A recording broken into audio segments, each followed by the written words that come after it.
आपले अंतःकरण जोपर्यंत शुद्ध आहे तोवर या विश्वातील कोणत्याही गोष्टीची भीती बाळगण्याची गरज नाही. फक्त नीतिमत्ता साफ ठेवा, परमेश्वर काटाही टोचू देणार नाही. असेच नवनवीन विचार ऐकण्यासाठी आताच आपल्या चॅनलला सबस्क्राईब करा. इतिहासात भविष्य शोधत बसायचं की भविष्यात इतिहास घडवायचा, सर्वस्वी आपल्या हातात आहे. तुम्ही मागे जाऊन तुमचा भूतकाळ बदलू शकत नाही, पण तुम्ही आज जिथे आहात तिथून एक नवीन सुरुवात नक्कीच करू शकता आणि तुमचे भविष्य बदलू शकता.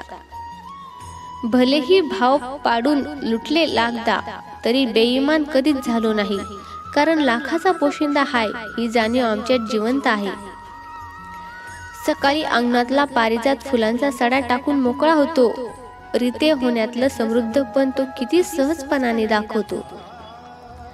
काळाच्या बरोबर चालण्याची अजिबात गरज नाही, आपण सत्याबरोबर चालायचे बस.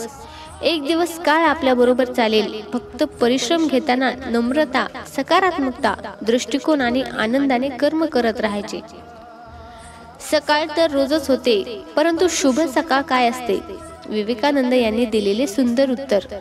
आयुष्यात ज्या दिवशी आपण आपल्या मनातले वाईट विचार समाप्त करतो आणि चांगल्या विचारांनी आपल्या अंतरात्म्याला शुद्ध करून दिवसाची सुरुवात करतो, तीच शुभ सकाळ असते.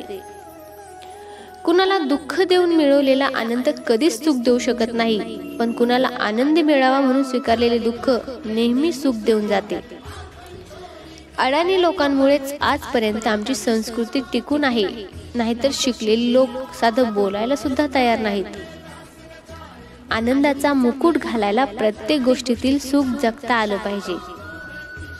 आयुष्यात आनंदी क्षणासाठी पैशाने कमवलेल्या वस्तूंपेक्षा स्वभावाने कमावलेली माणसं जास्त सुख देतात. तुम्ही एकटे आहात म्हणून तुम्हाला यश मिळणार नाही अशी भीती बाळगू नका, कारण थव्याने उडणाऱ्या पक्ष्यांपेक्षा गरुडाची झेपी नेहमीच मोठी असते.